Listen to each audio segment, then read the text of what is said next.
우리가 스트레스를 풀기 위해 가장 많이 하는 행동들이 있죠. 바로 수다입니다. 그런데 모든 수다가 다 즐거운 건 아니죠. 얘기를 하면 할수록 묘하게 말이 안 통하는 것 같고 내 말에 반응은 해주는 것 같은데 전혀 공감은 안 하는 것 같고 또 어떨 때는 이건 기억할 거야 라고 생각했는데 조금도 기억을 못하기도 하는, 그러면서 자기 얘기만 주구장창 늘어놓는 사람. 가볍게 대화하며 스트레스를 푼다라고 시작했지만 결국 어느 순간 나의 기운을 쫙 빠지게 만드는 사람들입니다. 그러면서도 자기 빼놓고 얘기하는 건 정말 싫어합니다. 이런 사람들은 도대체 왜 나랑 얘기하고 있고 내 얘기를 듣지도 않을 거면서 왜 이 대화에는 자꾸 끼려고 하는 걸까요?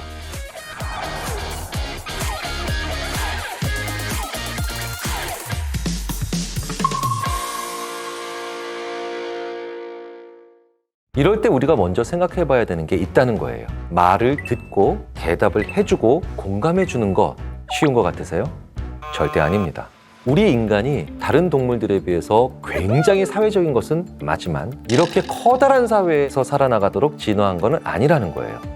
우리 인류의 역사 수십만 년 중에 이렇게 복잡하고 큰 사회에서 살아간 지가 얼마나 됐겠냐는 거예요. 0.1%의 시간도 안 됩니다. 옛날에는 내가 만나는 사람의 출신, 고향, 성장 배경 거의 대부분을 알고 있었죠. 하지만 이렇게 복잡하고 큰 사회에서 어떻게 쉽게 공감을 할 수 있겠습니까? 그런데 공감의 단서가 적음에도 불구하고 나에 대해서 공감한다는 건 그 사람이 나한테 호감이 있다는 걸 뜻합니다. 그렇기 때문에 왜 이 사람은 내 감정에 공감을 못하지? 라고 생각하지 않고 그 어려운 공감을 해주는 사람은 정말 소중하게 여겨야 될 사람이다 라고 생각하셔야 된다는 겁니다.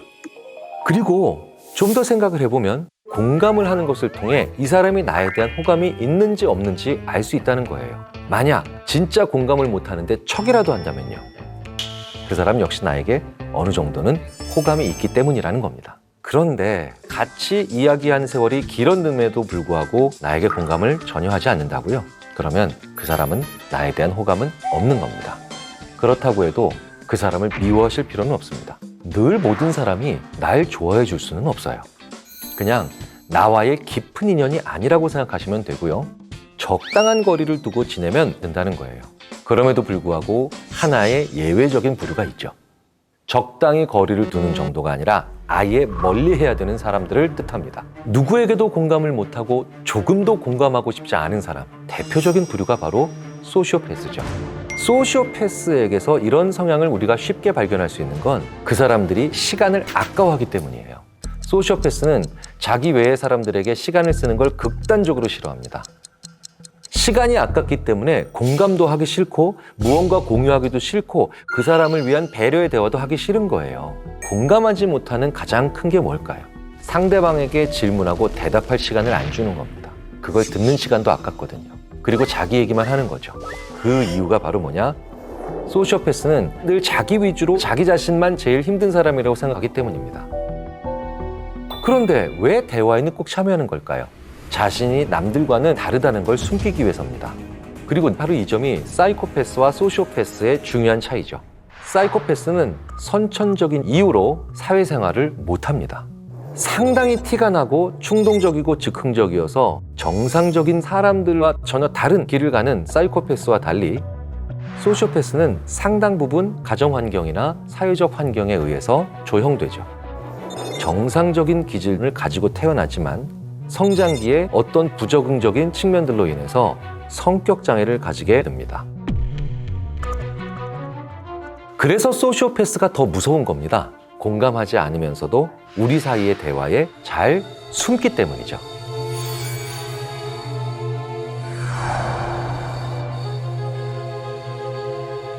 그렇다고 대화에 공감하지 않는 모든 사람들이 다 소시오패스라고 할 수는 없죠. 이럴 때 소시오패스적 특징이 확실히 있는지 알아볼 방법이 있습니다. 바로 MT나 워크샵입니다. 시간을 아까워하지 않아도 되는, 모두 다 가지고 있는 시간의 자원이 똑같았을 때 상대방의 모습을 제대로 알 수 있다는 거예요. 저는 MT를 가든 수련회를 가든 정당한 사유가 없는 데도 불구하고 자기는 무조건 후발대로 오겠다고 우기는 친구들을 본 적이 있습니다. 왜일까요? 자기 시간이 아깝거든요. 더 중요한 건 이렇게 늦게 오고도 먼저 와서 준비한 사람들한테 전혀 미안해하지 않으며 심지어는 제 옆에 와서 이렇게 슬쩍 얘기합니다. 쟤네들은 참 할 일도 없지? 맨 먼저 와서 저렇게 뭔가를 하고 있어. 이렇게 도착해서 같은 시간을 공유하는데 공감하지 못한 채 자기 얘기만 합니다. 위험한 사람들입니다. 도움이 되지 않는 걸 넘어서 나에게 그리고 우리에게 피해를 주기가 딱 좋은 사람들로 생각을 하셔야 됩니다. 소시오패스적인 성향이 짙은 사람들과 더 이상 엮이고 싶지 않으시다고요? 완벽한 하지만 간단한 손절법 알려드리겠습니다. 제일 먼저 하실 일은 전화번호부에서 그 사람을 제거하는 일입니다. 누군가의 이름을 여전히 전화번호부에 가지고 있으면 그 사람의 번호가 내 휴대전화에 뜨는 순간 심리적으로 위축되어 있는 경험들을 하기 때문입니다. 그런데 이 사람에게 전화가 왔을 때 내가 저장이 안 되어 있다는 걸 알게 되면 그 사람도 타격감을 받고 나도 훨씬 더 당당해집니다. 나에게 의미 있는 사람이 아니거든요. 꽤 많은 소시오패스들은 자기의 이름을 저장하지 않는 사람을 이 사람 이용하기가 쉽지 않겠다. 이렇게 생각한다는 거죠. 나에게 피해를 주는 그 사람들을 단순하게 잊어야 되겠다라고 하면서 기억하지 않으려 할수록 우리는 오히려 더 기억하게 되거든요. 그 유명한 흰곰 효과. 프레임이 활성화될수록 오히려 기억이 되는 역효과라는 거예요. 지금부터 절대로 흰곰을 생각하지 마세요. 라고 하는 순간 우리는 밥 먹을 때도 샤워할 때도 버스를 탈 때도 심지어 잠자리에서도 그 흰곰이 생각나게 됩니다. 기억하지 않으려고 하면 오히려 더 기억이 나니까. 두 번째로 중요한 방법은 그 사람과 무관한 다른 사람들과 행복한 일이 많아야 됩니다. 행복한 다른 일이 많아야만 다른 일로 그 안 좋은 기억을 덮을 수가 있거든요. 그렇기 때문에 연락처가 남아있으면 안 된다는 거예요. 카톡에 생일이 한번 뜨거나 바뀐 프로필 사진이 자꾸 눈에 들어오거든요. 아예 지우고 다른 사람들과 행복한 즐거운 경험을 많이 하십시오. 그 두 개를 다 하셔야만 나에 대한 영향력이 사라집니다. 그런데 더 중요한 게 하나 있죠. 그 사람 욕도 하지 마십시오. 절대 기억하지 말아야지 라고 할수록 더 기억나는 것처럼 욕을 하는 것도 마찬가지입니다. 점점 내 말에 노예가 되기 때문이에요. 욕을 하는 게 아니라 다른 좋은 일을 하셔야 됩니다. 이 시간과 상황이 되어야만 내 주변의 소시오패스와 완전한 손절이 가능합니다. 혹시 소시오패스 만나실까봐 여전히 두려우신가요? 소시오패스는 100명 중 4명 걸로 존재한다고 합니다. 살아가면서 만날 수밖에는 없습니다. 하지만 너무 걱정하실 필요가 없습니다. 가까운 사람들 중에 소시오패스가 많을 수 있다는 이야기를 해드렸긴 했지만 분명한 건 악인은 악인끼리 모이고요. 우울한 사람은 우울한 사람끼리 모이고 행복한 사람은 행복한 사람끼리 모이는 경향이 강합니다. 성격의 상대성은 있을 수 있지만 세계관과 가치관은 비슷한 사람들끼리 친해질 수밖에 없기 때문이죠. 그래서 공감하지 않는다를 뒤집으면 어느 선 이상으로 친해지기 어렵다는 말이 됩니다. 유유상종은 현대 심리학에서 강력하게 관찰되고 있는 현상입니다. 선한 우리라면 점점 더 그런 사람들끼리 모이게 될 가능성이 크고요. 공감하지 않는 사람들과 친하게 되는 가능성은 점점 더 떨어진다는 거죠. 내가 행복한 사람이고 착한 사람이 되면서 내 주변에 이렇게 괜찮은 사람들이 더 모일 수 있게 만들어주면 그들이 내게 다가올 가능성을 줄일 수 있게 되는 거니까요. 옛말에 웃는 얼굴에 침 못 뱉는다라는 말이 있죠. 저도 정말 많이 웃는 사람 중에 한 명이긴 합니다. 이렇게 잘 웃는 거 좋은 거죠. 그런데 제가 보기에도 웃을 상황이 아닌데 너무 지나치게 많이 웃고 그리고 과장되게 밝은 사람들이 있다는 겁니다. 누가 지나가다 발을 밟아도 괜찮고 자기가 주문한 음식만 잘못 나와도 그냥 웃으면서 참고 먹습니다. 뭐 그래도 이 정도면 괜찮죠. 그런데 심각하게 아프거나 가족이 아플 때도 자기는 괜찮다고 웃는 사람, 누가 봐도 부당하거나 부조리한 대우를 받았는데도 혹은 자기 프로젝트나 일을 누가 가로채는 심각하고 엄청난 상황에도 이런 사람들은 그냥 웃는다는 겁니다.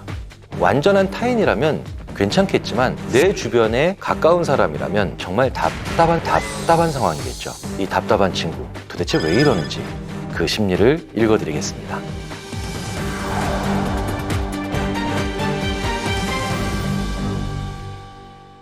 지나치게 밝고 많이 웃는 그 사람 정말 괜찮은 걸까요? 사실 지나치게 밝다는 건 정도의 문제잖아요. 그런데 우리가 이걸 문제다라고 느끼게 되는 건 그 사람이 바로 안 밝아야 할 때조차 밝은 모습을 보이기 때문입니다. 심리학자들의 입장에서는 이런 경우를 부적절하게 밝은 사람이다라고 표현할 수 있을 겁니다. 일종의 심리적 허세라고 표현할 수도 있겠죠. 괜찮지 않은데 괜찮은 척하는 허세, 그 사람의 몇 가지 심리적인 원인과 상태를 추측해 볼 수 있을 겁니다. 첫째, 남에게 피해를 주는 걸 너무 싫어하는 겁니다. 내 고통이나 어려움의 정도를 말하면 다른 사람에게 피해를 줄 수 있다는 생각이 지나친 거죠. 이런 사람들은 남의 얘기를 들을 때도 힘들어했던 경우가 많기 때문이에요. 그러다 보니 내가 힘든 이야기를 하면 다른 사람들의 기분을 망치게 하거나 상대방을 힘들게 하지 않을까라는 우려가 굉장히 많은 사람이 되고요. 그래서 내가 어렵다, 힘들다라고 하는 티 자체를 안 내려고 하는 사람이 된다는 거죠. 두 번째, 내가 슬프거나 괴롭거나 힘들다는 걸 보여주면 사람들이 열등하거나 약하거나 무능한 사람으로 볼 수 있다라는 그런 불안을 가지고 있는 경우입니다. 어렸을 때부터 이런 사람들은 슬픈데도 안 슬퍼하거나 힘든데도 안 힘들어하는 모습을 보일 때 주위에 있는 어른들한테 많이 들은 이야기가 있습니다. 바로 어른스럽다. 우리가 언제 아이에게 어른스럽다라고 얘기를 할까요? 화가 나도 화를 참고 아파도 안 아프다고 하고 이럴 때죠. 이런 경험이 많았던 사람들은 실제로 밝은 게 아니라 지금 내 감정을 누르는 방법으로 밝은 겁니다. 이렇게 감정을 눌렀을 때마다 어른스럽다라고 하는 아주 독특한 특이한 칭찬을 받아서 심리적으로 보상을 받은 거죠. 그러니까 이분들은 웃는 게 아니고 우는 게 아닌 분들이 됩니다. 이 방법을 오래 쓰면 큰 문제가 하나 생깁니다. 내 감정을 제대로 직시하지 못하게 된다는 거죠. 그리고 더 안 좋은 문제는 내 주위에 있는 사람들에게 적절한 지원이나 지지를 못 받게 된다는 거예요.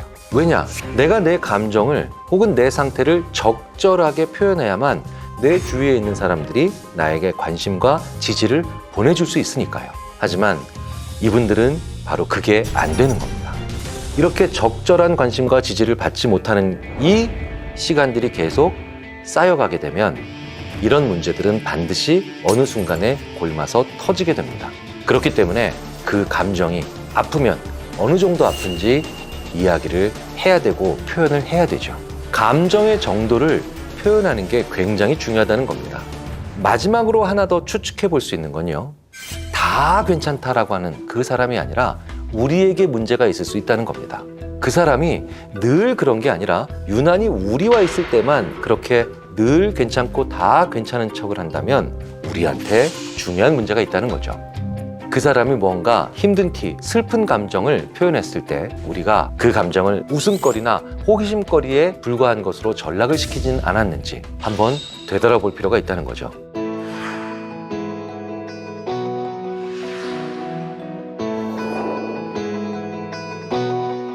우리가 혼자 있고 평온할 때는 어떤 상태이고 또 어떤 표정을 짓나요? 마치 이런 표정입니다. 그런데 부적절하게 밝은 사람은 이 아무것도 없는 평온한 상태를 우울이라고 착각하기 쉽다는 거예요. 부적절하게 밝은 사람의 가장 큰 문제점 중에 하나는요, 그게 아주 심각한 마음의 병이 될 수도 있다는 겁니다. 부적절하게 밝은 전략을 취하면 평온한 상황, 이런 혼자 있는 상황은 못 견디게 된다는 겁니다. 양극성 장애가 심한 사람의 경우 평온한 상태일 뿐인데 우울한 상태 혹은 우울증으로 잘못 생각해서 항우울제 치료를 받고 그리고 이것이 계속되다 보니까 점점 더 조증으로 가버리는 경우가 간혹 있다는 겁니다. 그리고 이런 조증적인 상태가 쭉 가면 더 큰 폭으로 떨어지죠. 그러면서 극심한 우울의 상태를 다시 한번 경험하게 됩니다. 롤러코스터 같은 상태를 우리가 바로 조울증이라고 하죠. 물론 이게 일반적으로 많은 형태는 아닙니다. 질환으로까지 발전하지 않다 하더라도 이렇게 부적절하게 밝은 상태가 계속된다면 나에게 아주 편안한 상태를 심리적으로는 불편한 상태로 착각할 수도 있다는 겁니다. 그렇다면 안 좋은 상황이나 결과가 충분히 생길 수 있다는 거죠. 부적절하게 밝은 내 친구, 어떻게 하면 좋을까요? 만약 부적절하게 밝은 사람이 내 친한 친구라면 그냥 모른 척하고 넘어갈 순 없겠죠. 부적절하게 밝은 것은 심리적 허세라고 말씀드렸잖아요. 모든 허세는 아주 강한 자존심 때문이라고 우리가 상식적으로 알고 있습니다. 하지만 그에 못지않게 잘 알려져 있는 큰 이유가 있습니다. 바로 사람들한테 사랑받지 못할 것이라고 하는 강한 불안이 존재한다는 겁니다. 내가 어떤 일 때문에 힘들어하고 혹은 속상해한다고 하면 그것으로 인해 나는 무능하거나 열등하거나 혹은 문제 있는 사람이라고 사람들 눈에 비춰질까 걱정한다는 거예요. 혹시 나를 미워하는 건 아닐까라는 생각에 지나치게 자기를 밝은 모습으로 탈바꿈한다는 것, 아주 왜곡된 자기방어적인 전략이라고 볼 수 있습니다. 그렇다면 내 친구가 이런 모습을 보일 때 우리는 어떻게 해야 될까요? 그 사람이 자기 패를 보일 때에만 내 패를 보여줘야 됩니다. 이런 사람들은 어떤 심리적인 위안을 받느냐면요, 다른 사람들은 힘들다는 말을 하는데 나는 힘들다는 말을 안 했어요. 내가 힘든 건 남이 모르지만 남이 힘든 걸 나는 안다라는 그 사실로 엉뚱하게도 위안을 받을 수 있다는 겁니다. 혼자 위안하면서 자신의 태도를 유지한다는 거죠. 그러니 이런 친구들한텐 내가 솔직하지 않으면 상대방도 나한테 솔직하지 않겠구나라는 걸 느끼게 해주는 수밖에 없습니다. 그런데 아무리 기다려도 자기 얘기를 해주지 않는다면요, 그렇다면 최후의 방법이 하나 남아 있습니다. 그 사람이 바보짓을 하고 있다는 걸 알려줘야 합니다. 이건 실제로 저에게 일어난 일인데요, 제 주위에 어떤 친구가 부모님이 돌아가신 걸 알리지 않았습니다. 그 친구의 부모님이 돌아가셨다는 걸 모르고 그냥 지나쳐서 빈소에 찾아가지도 못하고 문상도 하지 못한 저희 대부분은 난감하고 미안하고 괴롭게 되겠죠. 그 친구와 이 정도 사이밖에 안 되나? 라는 생각을 하게 되는 것도 물론이고요. 그렇다면 이런 경우에는 이야기를 해야 됩니다. 그리고 제가 총대를 메고 이야기를 했지요. 나도 똑같이 힘든 일이 있을 때 너한테는 알리지 않을 거야. 그랬더니 그 친구는 그제서야 곰곰이 생각을 하더라고요. 자기 입장에서 한번 생각을 해보게 된 겁니다. 정말 친한 친구라면 충분히 서운하고 심지어는 불편할 수 있다는 걸 정확히 알게 해야 된다는 겁니다. 만약 이렇게 했는데도 모른다고요? 사실 그렇다면 그 관계는 안타깝지만 더 발전하기는 힘들다라고 결론을 내리셔도 괜찮을 것 같습니다. 내가 만약 부적절하게 밝은 사람이라면 어떻게 해야 될까요? 만일 이 영상을 보시면서 아, 이건 내 문제야 라고 한번 느끼셨다면 지금부터 제가 드리는 말씀을 잘 들으시고 따라해 보시라고 권하고 싶습니다. 내가 어딜 가도 부적절하게 밝은 사람이라면 10명을 만나든 100명을 만나든 그 모든 사람들을 똑같은 잣대로 보고 있기 때문에 그런 일이 생길 가능성이 큽니다. 그럴 때는 사람들의 관계를 조금 분류해 보라고 말씀드리고 싶어요. 나만의 태양계를 만들 필요가 있습니다. 아주 슬픈 상황에서부터 기쁜 상황까지 여러 가지 상황을 써놓는 거죠. 그리고 그게 하나의 태양계가 되는 겁니다. 당연히 그 중심에는 내가 있겠죠. 그리고 나를 중심으로 각 주제마다 혹은 각 분야마다 쓸 수 있는 사람들의 목록이 생깁니다.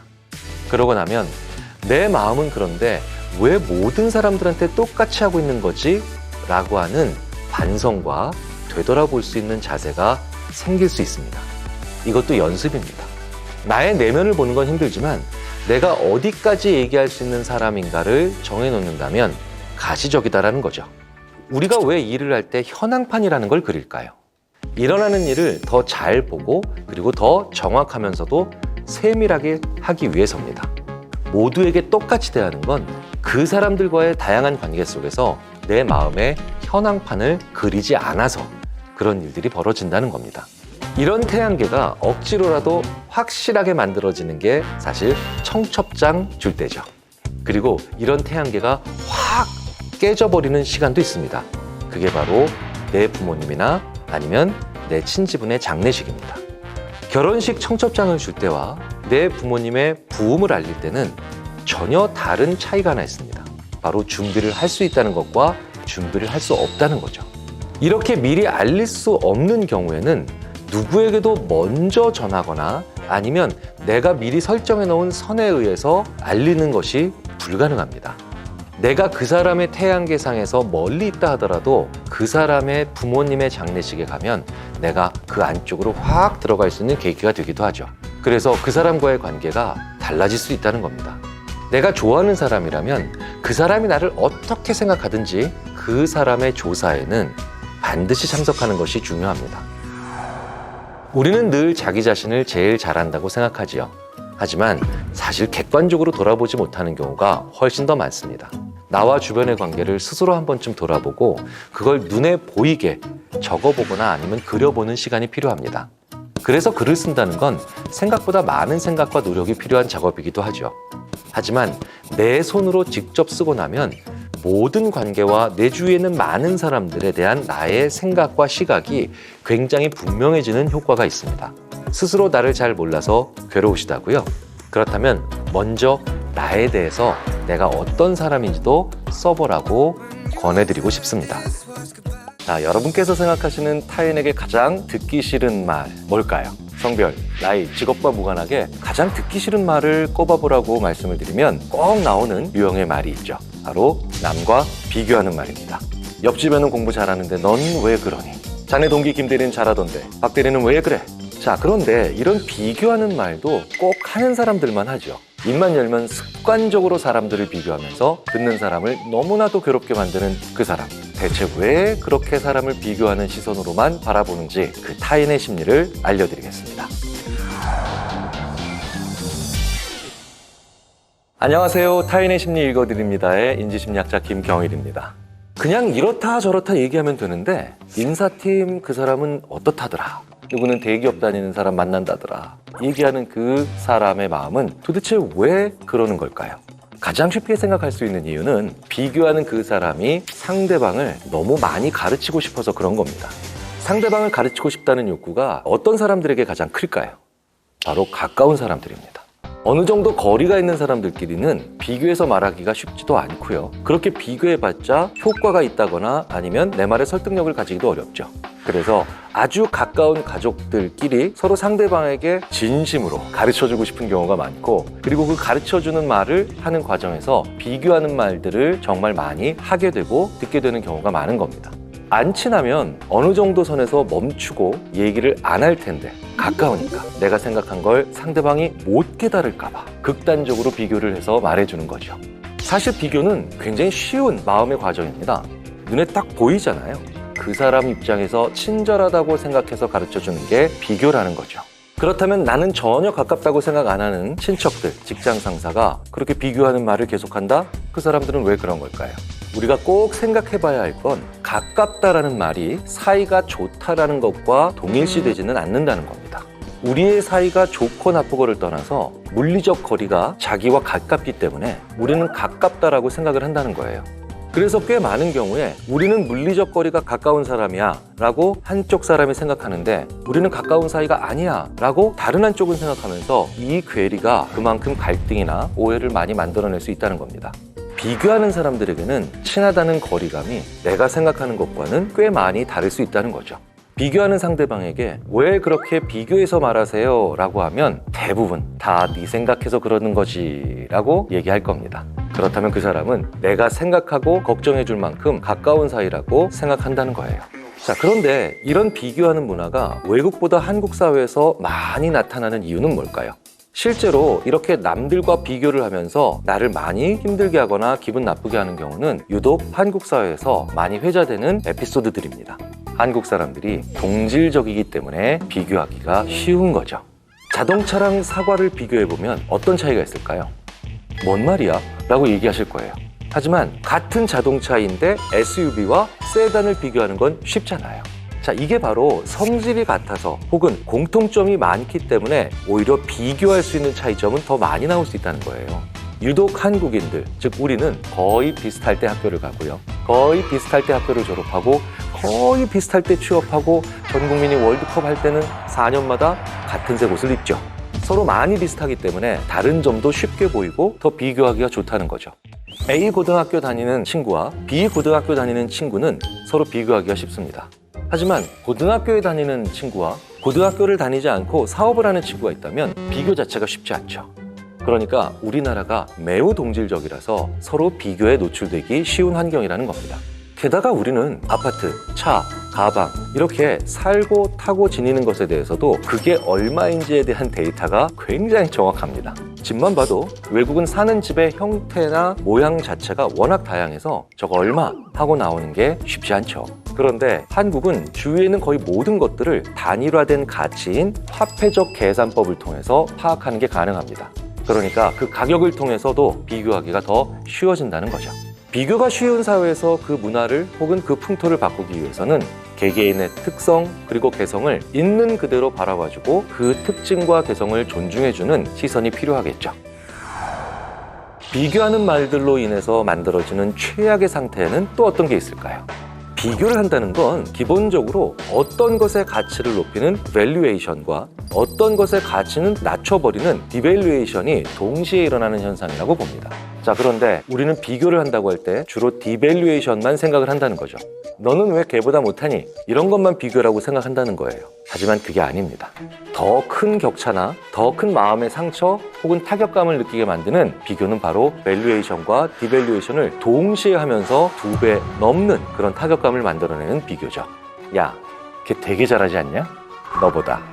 그래서 다른 사람을 칭찬하면서 나에 대한 평가절하를 동시에 하는 비교가 우리에게 훨씬 더 타격감이 크다는 거예요. 왜냐하면 나를 비난하거나 지적하는 말을 할 땐 심리적으로 어느 정도는 방어체계, 즉 욕먹을 준비가 되어 있다는 거죠. 하지만 야, 그 친구 차 되게 좋지 않냐? 라고 하면 우선 지금 내 얘기를 할 거라고 생각을 하질 않는다는 거예요. 그 친구 얘기를 하고 있으니까요. 그런데 그 친구 차 되게 좋지 않니? 네 차보다 훨씬 좋아 보인다 야 라고 하면 준비가 안 된 상태에서 얻어먹는 것과 크게 다르지 않다는 겁니다. 게다가 좋은 차의 기준은 사람마다 얼마든지 다를 수 있는데 비교하는 사람의 말 때문에 내 차의 가치 역시 완전히 떨어지게 된다는 거예요. 그래서 남을 칭찬하는 척하는 비교가 사실은 나에게는 최악의 비교가 되는 셈입니다. 끊임없이 남과 비교하는 사람들의 특징은 중요한 게 하나가 더 있습니다. 그리고 이게 가장 그 사람들의 근본적인 문제라는 거죠. 바로 자기만의 절대 기준이 없다는 거예요. 자기 기준이 없으니까 자꾸 사람들의 모습과 타인들의 그런 행동을 자기 것과 비교하면서 생각하게 되는 그런 방식을 취한다는 겁니다. 행복하게 산다는 건 뭘까요? 자기만의 기준이 있는 사람들이 있습니다. 이런 분들은 차는 여기까지면 딱 좋아. 월급은 이 정도면 만족스럽지. 이런 분들은 누구랑 비교해서 어떻다든지 이런 생각과 말을 잘 하지 않죠. 하지만 이런 게 없는 분들, 즉 비교는 기본적으로 기준이 없는 사람들이 하게 되어 있다는 거예요. 그렇기 때문에 필연적으로 내가 앞으로 어딜 가야겠다라고 하는 게 아니라 내가 가고 싶은 길을 내 기준이 아닌 남의 기준으로 계속해서 판단을 하게 된다는 겁니다. 자, 그러니 남을 비교하고 또 스스로도 비교하는 사람들 중에는 목표가 명확하지 않기 때문에 행복하지 않은 사람들이 많습니다. 내가 70점일 때 나보다 공부 잘하는 80점인 친구를 보고 공부하면 내가 85점이 됐을 때 그 친구가 95점이 되어버리면 내가 한 일이 의미가 없어진다는 거죠. 그러니까 다음 목표를 갈 때 힘을 내기 대단히 어려운 거죠. 비교라고 하는 것이 기준이 없기 때문에 나온 거라고 말씀을 드렸잖아요. 그래서 이렇게 비교했을 때 최악의 상황은 비교할 상대가 없으면 아무것도 하지 못하는 사람이 될 수 있다는 겁니다. 우스갯소리로 스티브 잡스가 사망했을 때 라이벌 기업들이 가장 슬퍼했다고 하지 않습니까? 그 혁신의 아이콘인 스티브 잡스가 사망했으니 이제 뭘 쫓아가고 누구를 이겨야 되는지 순간적으로 방향을 상실했다는 거예요. 그러니까 자꾸 비교를 당하게 되면 비교할 상대가 없어지면 무엇을 해야 될지 자체를 모르는 상황이 만들어질 수 있다는 거예요. 또 비교를 계속해서 하다 보면 내가 진짜 원하는 라이크를 찾을 수 없다는 겁니다. 비교에서 나오는 건 남도 샀으니 나도 갖고 싶다라고 하는 원트죠. 비교와 상관없이 내가 온전히 가지고 싶은 건 라이크라고 합니다. 내가 원하는 게 내가 좋아하는 거여야 하죠. 그런데 내가 원하는 게 내가 좋아하는 게 아니고 다른 사람들이 가지고 있는데 나만 안 가지고 있는 것으로만 그 이유가 만들어진다면 그럼 나의 원투와 라이크는 괴리된다는 거예요. 결국 내가 원하는 것도 가져야 되고요. 좋아하는 것도 가져야 됩니다. 그러니까 그걸 얻기 위해서는 돈이든 시간이든 2배의 에너지를 써야 하고 같은 상황일 때는 절반만 행복한 것이 되겠죠. 아이를 키울 때에도 육아 방식에서 비교한다는 건 정말 안 좋다고 많이 말씀을 드립니다. 어린아이의 경우 자꾸 다른 아이와 비교를 당하게 되면 심리학자들이 이렇게 말씀을 드리죠. 정체감에 혼란이 온다. 이건 자기 기준이 안 생긴다는 거예요. 그리고 자기 기준이 없는 아이는 자라면서 이후에 성인이 돼서도 무언가 사소한 것에도 쉽게 흔들리는 그런 사람이 된다는 겁니다. 부모가 굳이 비교를 안 해도 비교 자체가 워낙 쉬운 세상을 우리는 살고 있습니다. 그런데 부모님까지 그러시면 아이 입장에서는 정말 힘들겠죠. 하지만 부모님께서 하셔도 좋은 괜찮은 비교 하나가 있습니다.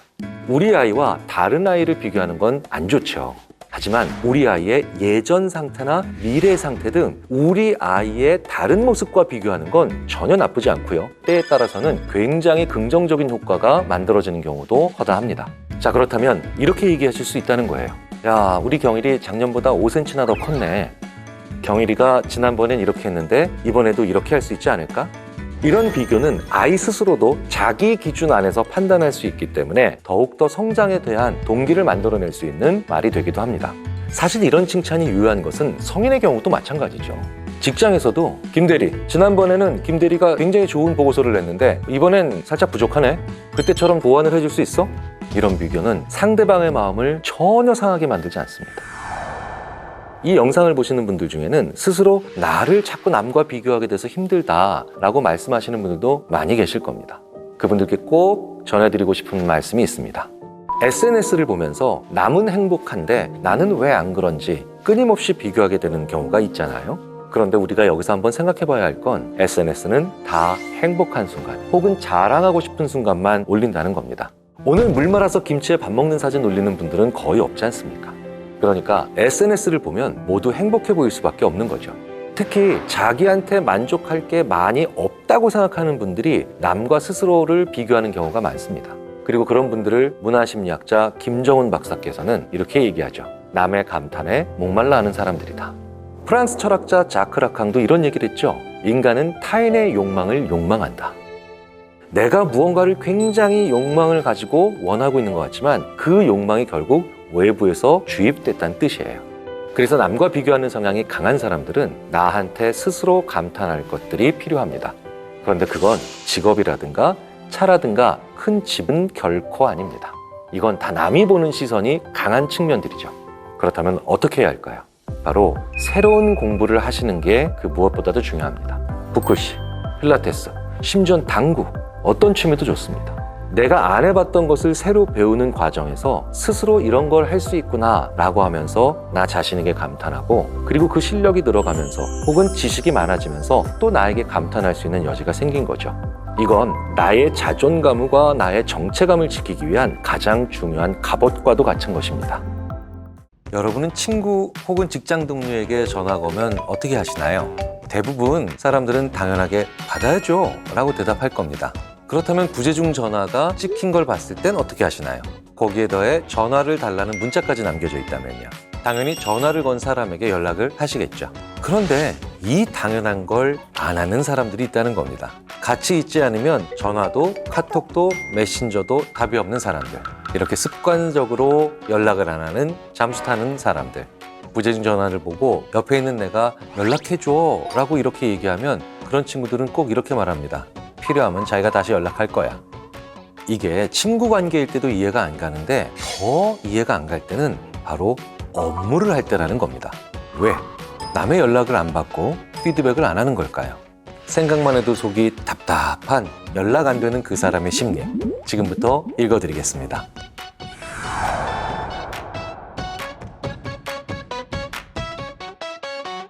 안녕하세요. 타인의 심리 읽어드립니다의 인지심리학자 김경일입니다. 연락 두절, 잠수 타는 그 사람의 심리는 대체 뭘까요? 우리가 잠수 탄다라고 얘기하는 사람들을 생각할 때 먼저 고려해야 될 점들이 있습니다. 연락이 정말 안 되더라도 이해할 수 있는 경우가 있죠. 바로 너무 바쁜 사람, 상황이 너무 힘든 사람. 그런 상황을 안다면 우리는 그 사람이 연락이 잘 안 되더라도 잠수 탄다고 답답해하거나 화를 내는 경우는 거의 없습니다. 우리를 답답하고 때론 화까지 나게 하는 사람들은 그런 일이 전혀 없는데도 연락이 안 되는 사람들이죠. SNS는 하루에 몇 개씩 올라와요. 그런데 연락이 안 되는 겁니다. 사람들의 연락만 안 받는 사람, 이른바 프로 잠수러. 이 사람들의 심리는 대체 뭘까요? 가장 흔하게 볼 수 있는 이유는 내향적인 성격을 가진 사람일 때 이런 경우가 자주 보인다는 겁니다. 그리고 더욱 중요한 건 외향적으로 보이지만 사실 외향적이지 않은 사람일 때도 이런 경우가 많다는 거죠. 그리고 이런 분들은 집에 가면 실제로 잠수를 타는 경우가 많습니다. 왜일까요? 이런 사람들은요, 밖에 나가서 생활하는 것만으로도 자신의 사회적 자원이 다 소진된 분들이에요. 즉, 더 이상 타인을 위해 말이든 생각이든 쓸 기력이 없다는 거죠. 또 다른 이유도 있습니다. 연락이 잘 안 되는 많은 사람들의 공통점은 약간의 불편함도 못 견디는 그런 사람들일 가능성도 있다는 거예요. 여기서 불편한 건 대화의 내용이 아니라 전화를 받는 것 자체를 약간이라도 불편하면 안 한다는 거예요. 지금 나는 전화를 안 받고 싶어. 이 사람하고는 지금 얘기를 안 하고 싶어. 이런 모든 게 그 사람한테는 불편하니까 전화를 피하게 되는 겁니다. 바로 이런 사람들은 굉장히 예민하기 때문이에요. 우리가 생각할 땐 약간의 불편함도 크게 느낄 수밖에 없는 이런 분들은 심리적 압박감이 클 수밖에 없습니다. 그리고 그런 상황 자체를 회피해버리는 경우가 많겠죠. 마지막으로 한 가지 유형이 더 있습니다. 바로 감정이 과장된 사람들이죠. 이런 사람들은 자기의 일상을 보여주고 싶지 않아 해요. 누구나 다 보여주고 싶지 않은 일상들은 있습니다. 자기가 힘들거나 아니면 안 좋은 처지에 있을 때죠. 그런데 이렇게 감정을 늘 과장해서 얘기하는 사람들은 내가 즐겁고 신나지 않으면 혹은 아주 생산적이거나 좋은 일이 있는 경우가 아니라면 다 안 좋은 상태라고 생각할 가능성이 크다는 거예요. 우리에게는 아무 일 없는 일상이 평온한 상태죠. 그런데 이분들에게는 그 상태가 나쁜 상태라는 거예요. 나쁘다고 생각하는 상태를 남에게 보여주고 싶지는 않잖아요. 그러니까 이런 모습을 보일수록 연락이라는 창구 자체를 차단해버린 채로 아주 걸러진 정보만 전해줄 수 있는 SNS 등을 통해서 자기가 좋아 보인다라고 생각하는 모습만을 보여준다는 겁니다. 이런 분들은 감정의 과장됨이 많은 분들이라고 볼 수 있습니다. 연락이 잘 안 되고 미안해하지 않는 사람들과는 어떻게 해야 할까요? 거리를 둘 필요가 있습니다. 연락을 안 하고 잠수를 자주 타는 프로 잠수러들이지만 그 이유는 다 제각각이지 않습니까? 하지만 우리가 진짜 주목해야 할 것은 연락이 안 된 이후의 태도입니다. 어느 정도 관계가 있는 사이라면 결국 언젠간 다시 만날 수밖에 없게 됩니다. 그렇게 다시 만났을 때 자신이 연락이 잘 되지 않았던 걸 미안해하거나 혹은 자기 사정을 자세히 이야기하는 그런 과정이 없다면 이 사람과는 거리를 두는 게 좋습니다. 그 사람에게 나는 내가 생각한 것만큼은 중요하지 않은 사람이라는 걸 보여주는 행동이기 때문이죠. 만약 연락이 잘 안 되는 사람이 나와의 관계를 계속 유지해야만 하는 혹은 내가 관계를 유지하고 싶은 사람이라면 그렇다면 어떻게 해야 될까요? 궁극적으로는 그 사람에게 일종의 책임감을 느끼게 해줘야 합니다. 전화를 안 받는다는 건 나에게 리액션을 하지 않는 거잖아요. 여기서 우리가 주목해야 할 게 하나 있습니다. 리액션은 아주 본능적이고 습관적이라는 점입니다. 윈스턴 처칠이 이렇게 얘기했죠. Fear is a reaction, courage is a decision. 불안과 공포는 반응이다. 무슨 뜻일까요? 불안과 공포는 자연스러운 것이라는 뜻입니다. 그런데 courage is a decision. 용기는 결정이다. 누구나 다 불안하지만 용기를 내는 사람은 불안하지 않은 게 아니라 용기를 내겠다는 결정을 한 거란 뜻이죠. 자, 그렇다면 이걸 내 전화나 내 연락에 리액션하지 않는 것, 여기에 한번 대비시켜보면 어떨까요? 내 전화에 꼭 리액션을 하거나 아니거나 하는 건 그냥 그 사람의 자연스러운 반응입니다. 문제는 그 사람의 디시전이 뭐냐가 중요하다는 거죠. 내 전화를 안 받는다면 그게 너의 디시전, 즉 너의 결정이니? 라고 물어봐야 합니다. 안 받고 싶은 거야? 라고 묻는 것과 너는 앞으로 내 전화를 안 받기로 결정한 거지? 라고 물어보는 건 완전히 다른 의미라는 거죠. 내 전화 안 받고 싶은 거야? 라고 물으시면 안 받고 싶어 라고 할 수 있습니다. 도망갈 곳이 많다는 거예요. 그런데 후자의 방식으로 물어보면 도망갈 곳이 없습니다. 이 사람은 앞으로 내 전화를 안 받기로 결정했다는 거잖아요. 나랑 관계하고 싶지 않다는 뜻이 되는 거죠. 그리고 그 말에 그 잠수 탔던 사람은 책임을 져야 됩니다. 하지만 관계를 조금이라도 유지하고 싶다면 내 전화를 안 받기로 결정했다고 답을 못 하잖아요. 그렇기 때문에 이후에 좀 더 상대방에게 책임을 많이 느끼게 할 수 있는 이런 대화가 좋습니다. 이런 말까지 했는데 내 전화를 받을 때 본인의 본능적인 반응으로만 안 받기는 힘들어진다는 겁니다. 업무 관계에서 연락이 잘 안 되는 사람에게는 나의 감정을 솔직히 말해야 합니다. 사실 이런 사람들은 정말 우리를 꽤 많이 지치게 하는 사람들입니다. 업무 관계에서 이렇게 잠수를 타는 사람들은 귀찮게 했지만 먼저 연락을 한 구체적인 이유를 많이 얘기해 줘야 됩니다. 즉, 양적인 측면에도 초점을 맞추셔야 된다는 거예요. 업무 관계에서 잠수를 잘 타는 사람들은 잠깐 일 때문에 만나시죠. 혹은 문서 정리상의 이유로 잠시 통화 괜찮을까요? 라는 평범한 말로는 안 움직일 가능성이 크다는 겁니다. 그렇다면 어떻게 얘기해야 될까요? 협업 내용에 대해서 상의해서 오늘까지 보고서를 작성해야 하는데 당신의 의견이 꼭 필요합니다. 그래서 이 이유로 통화가 필요하네요. 와 같이 구체적으로 얘기를 해주셔야 돼요. 그래야만 그 사람은 자기 머릿속에서 생생하게 이 통화의 필요성에 대해서 생각을 해보고 그릴 수 있게 됩니다. 그리고 그런 경우에 연락을 받고 다시 회신을 할 가능성이 커진다는 거죠. 하지만 단기적으로는 혹은 순간적으로는 바로 이런 방법을 사용하는 것이 효과적이겠지만 이 사람이 상습적으로 그렇거나 그리고 나보다 위에 있는 사람인 경우에는 이건 문제가 좀 더 골치 아프겠죠. 이럴 때는 제일 중요한 건 나의 감정도 넣어야 됩니다. 여기서 감정을 넣는다는 건 불만을 표시하거나 불쾌감을 표시한다는 말이 아닙니다. 내가 느끼는 감정적인 어려움도 넣어줘야 된다는 거죠. 애를 먹어서 좀 힘듭니다. 라던가 제가 좀 곤란합니다. 이런 말들 말이죠. 그 사람이 최소한 상종 못할 정도의 사람이 아니라면 이렇게 내 감정의 상태까지 살짝 담아서 연락을 좀 해달라고 하는 경우에는 더 많이 움직일 수 있을 가능성이 커집니다. 이렇게 내 감정 상태에 대한 얘기를 포함시키지 않고 일반적인 업무 얘기로만 연락을 취하면 필요하면 또 하겠지. 자기가 필요하면 다른 루트로도 어떻게든 연락해 오겠지 라고 생각해버리는 사람들이기 때문이죠. 또 다른 경우가 있죠. 너는 아직 곤란하지 않잖아. 너 아직 힘들지 않잖아 라고 생각하면서 자기가 연락을 취하는 수고를 하지 않을 일종의 심리적 퇴로를 만들어 놓기 쉽다는 겁니다. 오히려 이런 사람들을 욱하게 만드는 건 긴급함을 강조하는 경우입니다. 긴급하다는 건 내 상태가 아니잖아요. 일의 상태잖아요.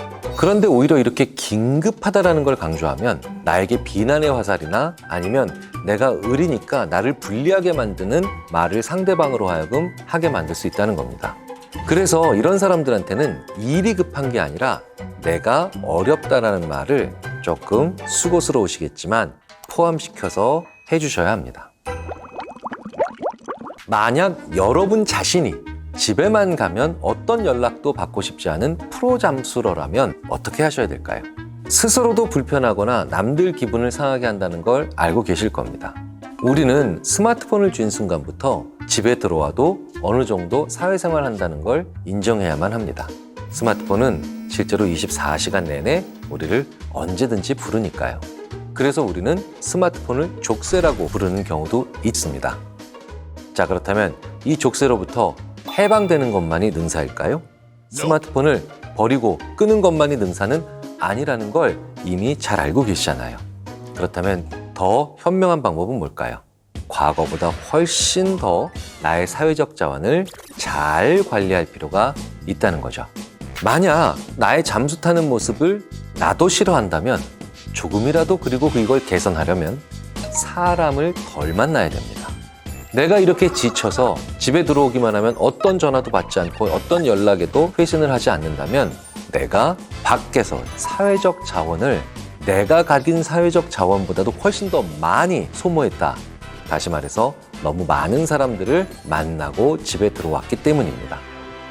우리가 음식을 먹을 때도 이만큼 먹으면 엄청 배부르고 혹은 많이 힘들 정도로 배부르겠다 싶기 전에 숟가락을 내려놓는 것처럼 사람을 만날 때도 나의 사회적 한계가 완전히 소진될 때까지 가면 안 되는 겁니다. 그러니까 원 없이 놀고 들어가거나 질리도록 사람을 만나고 집에 들어가는 순간에 오는 전화를 못 받게 되어 있고요. 심지어는 받아야 되는 전화도 받지 않으려고 하는 그런 상황을 스스로 만든다는 거죠. 그리고 이건 어느 누구보다 제가 잘 압니다.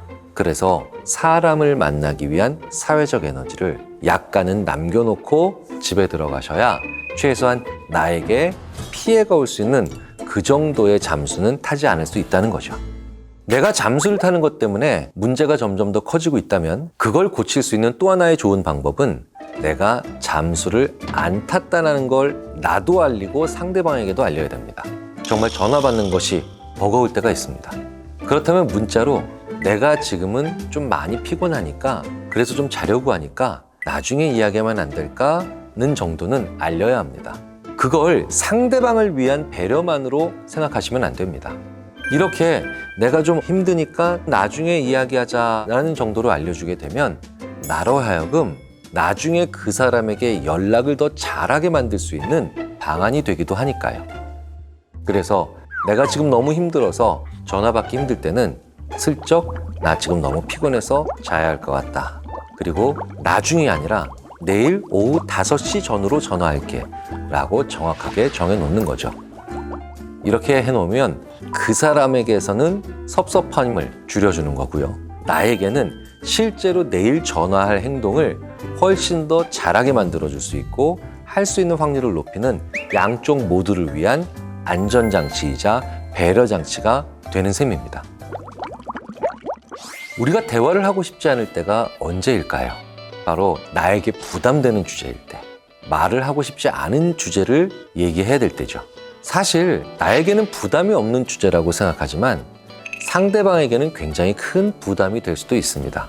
그렇다면 이렇게 프로 잠수러 혹은 연락이 잘 안 되는 사람 이러고 우리가 낙인 찍거나 섭섭해하거나 아니면 화를 내기 전에 한 번쯤 우리 스스로도 우리 자신에게 내가 그 사람에게 내 생각엔 아니지만 그 사람에게는 꽤 불편한 대화를 혹은 그런 주제를 일상적으로 꺼내고 있지 않은가를 한 번쯤은 되돌아보는 것도 중요하지 않을까 생각합니다. 누군가와 대화할 때 여러분들이 대화하면서 가장 기운 빠지는 순간은 언제인가요? 어떤 사람과 더 이상 이야기 나누고 싶지 않다라는 생각이 들 때는 또 언제일까요? 지금 머릿속에 이런 상황을 떠올릴 분들이 많을 거라고 저도 생각을 합니다. 바로 상대방이 너무 우울하고 비관적인 이야기만 할 때 같이 좀 으쌰으쌰 해보자는 그런 상황에서 해도 안 될 거야. 내가 늘 그렇지 뭐. 난 늘 잘 안 되더라. 이런 이야기들을 특히 그것도 습관적으로 자기 비하하는 사람들과는 얘기를 하면 할수록 나도 같이 비관의 늪으로 빠지는 느낌이 들기까지 하죠. 어떤 이야기든지 부정적인 비관의 늪으로 계속해서 집어넣는 그 사람, 대체 왜 그러는지 궁금하시죠? 지금부터 알려드리겠습니다. 안녕하세요. 타인의 심리 읽어드립니다의 인지심리학자 김경일입니다. 자꾸 비관적인 이야기만 하는 그 사람은 도대체 왜 그런 걸까요? 여기서 먼저 우리가 짚어봐야 할 점은 비관은 성격이 아니라 상당 부분이 습관에 기초한다는 겁니다. 심리검사에서 비판적 사고는 주관적 의견보다는 사실에 기초해서 타당한 대안을 선호하는 경향으로 보거든요. 그렇기 때문에 비관을 성격의 검사에서 측정하는 경우는 거의 없고요. 그리고 학문적으로도 타당하지 않다고 봐야 됩니다. 그래서 비관이라는 항목은 아예 심리검사에 존재하지도 않지요. 어떤 성격에도 다 들어갈 수 있는 말이라는 거예요. 타고난 게 아니라 이후에 형성된 습관에 더 가까운 것이 바로 비관적이다라는 겁니다. 그래서 저는 비관적 성격이라는 말은 잘못됐다고 생각합니다. 그리고 다른 많은 심리학자들도 말 그대로 비관, 그러니까 관점의 문제라는 점을 강조하고 있죠. 비관적인 말을 많이 하는 사람이 물론 기질적으로도 좀 어두운 사람일 수는 있습니다만 사실은 현재 자기 상태가 하락세에 있다는 걸 굉장히 강하게 느끼고 있는 그런 사람일 경우가 더 많습니다. 인지심리학을 비롯한 다양한 다른 심리학 분야에서도 계속해서 강조드리는 말이 있죠. 행복은 크기보다 빈도다. 큰 행복 한두 번보다는 작은 행복을 여러 번 경험할 때 우리가 행복하다고 느낄 수 있거든요. 불행도 역시 마찬가지입니다. 불행도요, 크기보다는 빈도죠. 트라우마 같이 아주 감당할 수 없을 만한 극단적 경험을 제외하고는요, 우리 뇌는 감정의 크기보다는 빈도를 중요하게 생각하고, 그리고 이 법칙은 다양한 감정들에게 거의 일관적으로 작용이 된다는 거예요. 자, 그렇다면 비관도 마찬가지겠죠. 어떤 사람이 비관적으로 되는데 큰 이유 중 하나가 굉장히 큰 트라우마가 그 사람을 지배하고 있거나 아니면 작은 불행이 여러 번 그 사람을 찾아와서 그것에 익숙해진 경우입니다. 그러니까 결론적으로요, 비관적 성격이 아니라 비관이라고 하는 습관을 만들어낸 그 사람의 지난 시간이 있었던 겁니다. 저는 보통 그 기간이 평생이 아닌 대략 10년 내외라고 생각을 합니다. 그렇다면 그 사람의 비관을 만들어낸 지난 10년이 바로 우리가 눈여겨봐야 될 대목이라는 거죠. 자, 그런데요. 비관적인 사람에 대해서 이야기를 하기 전에 꼭 우리가 되짚어봐야 될 대목이 있습니다. 바로 비관과 비판을 구분해야 된다는 거죠. 비관과 비판이 제대로 구별이 되지 않으면 미래에 대해서 부정적인 의견을 내는 혹은 부정적인 전망을 하는 모든 사람을 비관적인 사람이라고 매도하거나 내 곁에서 떼어놓으려고 할 수 있기 때문이죠. 간단하게 말하면 비관적인 사람들은 그냥 결과가 어떻게든 안 좋을 거라고 생각하는 사람들이고요. 비판적인 사람은 이렇게 하면 이런 과정을 거쳐서 결과가 안 좋을 거야 라고 구체적으로 생각하는 사람들입니다. 그러니 이 둘은 굉장히 다르죠. 비관적인 사람들은 지금 주어진 상태, 그 다음의 과정, 그리고 결국 그 과정에서 결과를 만들어내는 사람의 노력, 이 세 가지에 대한 어떠한 언급도 없이 해봐야 안 돼 라고 얘기하는 거거든요. 하지만 비판적인 사람은요, 지금 현 상태, 일이 진행되는 과정, 그리고 그 과정 속에서 사람이 기울이는 노력 등 여러 가지에 대한 것들을 모두 고려하고 고려가 다 이루어진 다음에 무언가 문제가 여기에 있으니 그것 때문에 안 된다는 결론을 내는 사람들인 거죠. 그래서 비판적이다의 반대말은요, 낙관과 비관이 다 들어갑니다. 대책 없는 낙관, 대책 없는 비관, 이 모두 비판은 없는 겁니다. 자, 내 주변에 이렇게 비관론자들이 있다면 사실은 피하고 싶죠. 그런데 마냥 피할 수만은 없는 이유가 있지 않습니까? 바로 그 비관적인 사람들이 의외로 착한 사람의 얼굴을 하고 있는 경우가 많거든요. 무언가 새로운 걸 해보자, 도전해보자 하는 사람들은 조직에서 일정 부분 악역을 담당할 수밖에 없습니다. 그런데 이렇게 여러분 주변에 악역을 자처하는 사람들에게는 두 가지 유형이 있죠. 잔소리하는 사람, 쓴소리하는 사람. 자, 이 둘은 좀 다르죠. 우리도 무의식적으로 이런 단어를 구분해서 쓴다는 건 두 유형의 사람들이 하는 비판적인 얘기들이 기능이 좀 다르기 때문입니다. 잔소리는 주로 언제 하나요? 저는 주로 언제 잔소리를 제 가족에게 들을까요? 해야 될 걸 제대로 안 하는 때 저는 잔소리를 듣습니다. 자, 그런데 쓴소리는 해야 될 걸 제대로 하지 않았을 때 한다기보단 안 했던 걸 해야 된다, 바꿔야 된다, 이젠 변화를 만들지 않으면 안 된다, 이렇게 없던 것을 새로 해야 된다라고 하는 경우에 우리는 쓴소리라고 보통 얘기를 합니다. 정리하자면 잔소리는 일어나면 안 되는 일을 막아주는 사람이 주로 하게 되죠. 하지만 쓴소리는 꼭 필요한 변화를 이끌어내는 사람입니다. 둘 다 반대 입장에서는 악역처럼 보일 수 있지만 우리 주위에는 이 잔소리와 쓴소리를 주저없이 해주는 사람들이 반드시 필요합니다.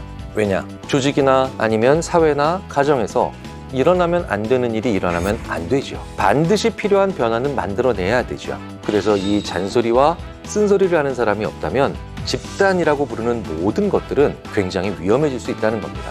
자, 그런데 이렇게 잔소리, 쓴소리를 하는 사람이 아니라 오히려 조직에 있으면 위협이 되는 사람들이 바로 비관적인 사람들이죠. 바꿔도 안 될 거야, 그러니까 하던 대로 하자 라는 이 사람들의 비관적인 말에는 사실은 달콤한 편안함이 뒤에 숨어 있습니다. 왜냐고요? 주변 사람들이 느끼기에 편안하고 착한 사람, 좋은 얼굴을 한 사람들이 해봐도 안 되니까 그냥 하던 대로 하자 라고 얘기하면 우리가 그 말 속에서 그래, 그게 좋겠네 라고 하면서 심지어 약간의 위안까지도 받으면서 그대로 계속해서 눌러앉기 때문이죠. 이런 사람들은 조직 내 다른 사람들에게도 이렇게 편안하고 안일한 것들이 좋은 것이다 라는 생각을 계속 심어주면서 조직이나 사회가 긍정적인 방향으로 변화하는 걸 계속해서 막고 있는 그런 사람들인 거죠. 그리고 이 사람들은 대부분 착한 얼굴을 하고 있기 때문에 우리는 그 사람을 욕할 수 없게 됩니다. 그리고 욕하지 않고 비판하지 않기 때문에 그 사람들을 더 자주 보고 그리고 그 사람들에게 더 많은 영향을 받을 수밖에 없다는 거죠.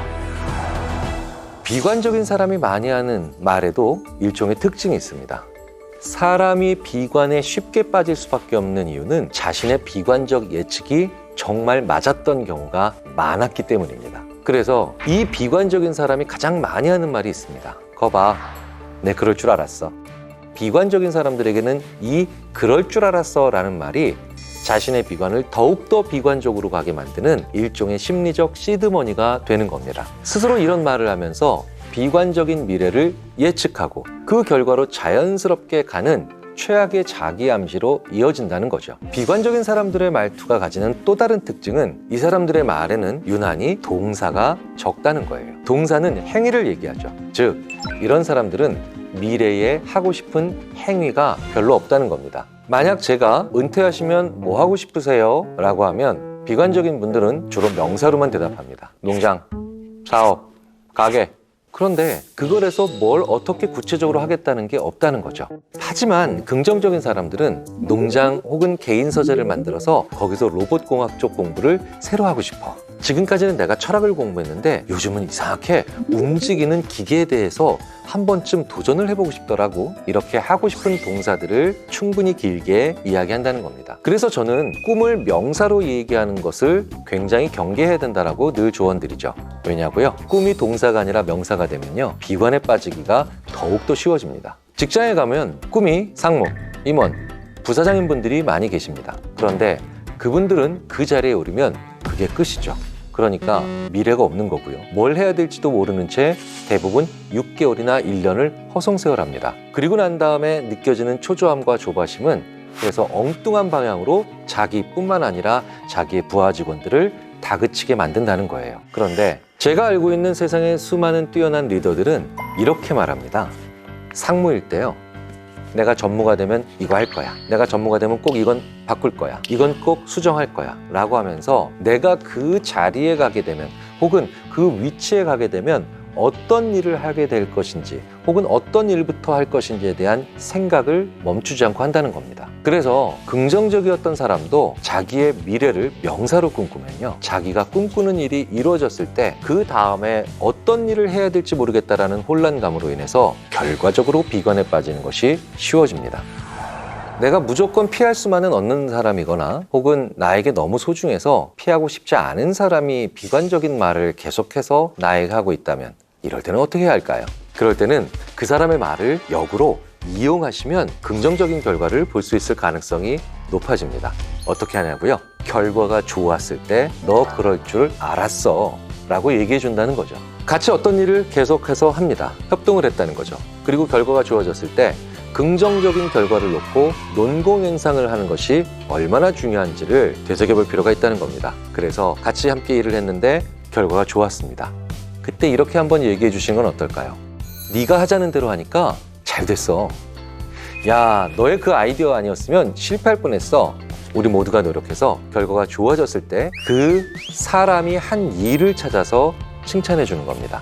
실패한 결과가 아니라 성공한 결과를 짚어주면서 이런 경험을 바탕으로 앞으로는 긍정적인 생각을 하는 습관을 가질 수 있도록 옆에서 살짝 조금씩 도와준다는 거죠. 주변에 비관적인 분이 있다면 또 하나 강조하셔야 될 것이 있습니다. 당신의 지난 10년간 굉장히 버라이어티했고 때문에 앞으로 10년도 그럴 거라는 거를 암시해 주셔야 된다는 거죠. 사람들의 과거에 대한 기억과 미래에 대한 예측을 연구한 그래프를 하나 보여드리겠습니다. 기본적으로 인간의 특징은요, 과거에 비해서 미래의 변화를 굉장히 축소해서 예측한다는 겁니다.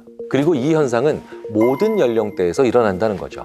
지난 10년이 100만큼 변했다고 생각하면 앞으로 10년은 그거의 한 3분의 1 정도나 되려나 한 30 정도만 변한다고 생각한다는 거예요. 이렇게 사람들은 미래를 늘 과소평가합니다.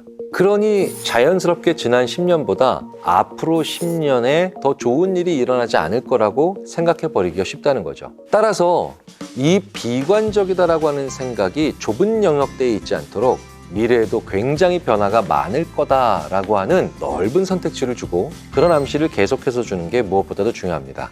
그런데 그 비관적인 분이 나보다 나이가 훨씬 많은 분이라면 앞으로 세상은 많이 변할 거야 라는 말만 가지고는 힘들겠죠. 여기 하나 더 덧붙이시면 좋은 말이 있습니다. 선생님, 앞으로 엄청 오래 사십니다.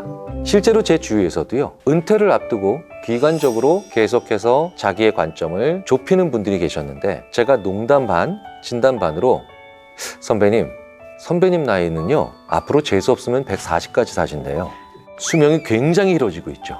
은퇴를 앞둔 선배님은 저에게 그 얘기를 듣고 그날부터 며칠 동안 무엇을 해야 될까를 생각하셨다고 합니다. 그저 비관으로 나를 눌러앉히기에는 앞으로 남은 생이 너무나도 길기 때문에 무엇이라도 하자라고 하는 오히려 비관으로부터 빠져나온 생각을 하셨다는 거죠. 비관적인 생각을 한 사람이 오히려 돋보일 수 있는 조직이 있습니다. 바로 리더가 굉장히 긍정적인 사람이 지휘하는 조직이라면 오히려 긍정적인 사람이 못 보는 걸 그 비관적인 사람이 볼 수도 있겠죠. 그래서 긍정적인 리더와 합쳐지면 의외로 합이 잘 맞는 경우도 종종 있습니다. 리더가 긍정적이면 필연적으로 미래는 많이 변한다라고 생각하게 되어 있습니다. 앞으로 미래가 많이 변한다라고 생각하는 리더는 필연적으로 사람들의 다양성을 보게 되어 있고, 그리고 어떻게 하면 사람들을 적재적소에 배치해야만 그 다양한 변수들에 대응할 수 있는가를 고민하게 되겠죠. 반대로 미래는 안 변한다라는 생각을 가지고 있는 이런 비관적인 리더는 그냥 하던 대로 하라고 하면서 조금이라도 특이하거나 아니면 창조적인 일을 하는 그런 직원들이나 자기 부하들을 계속해서 내치겠죠. 결국 조직은 와해되고 말 겁니다. 자, 여러분 주변에 진짜 이해가 가지 않는 사람 유형을 꼽으라고 하면 5손가락 안에 반드시 들어가는 유형의 인물이 있을 겁니다. 바로 이리저리 기웃거리고 찝쩍대는 바람둥이 유형들이죠. 양다리는 기본이고요. 애인이나 배우자가 있으면서도 늘 이성에게 여지를 남기는 사람들. 그 여지를 넘겨 무언가 썸씽을 만들어내는 사람들. 오죽하면 이런 말이 있잖아요. 한 번도 바람 안 피우는 사람은 있어도 한 번만 바람 피우는 사람은 절대 없다. 사랑하는 사람을 두고 또 다른 사람에게 한눈 파는 그 사람, 그들의 심리는 대체 뭘까요? 지금부터 도저히 이해가 안 가는 바람둥이의 심리적 민낯을 말씀드리도록 하겠습니다.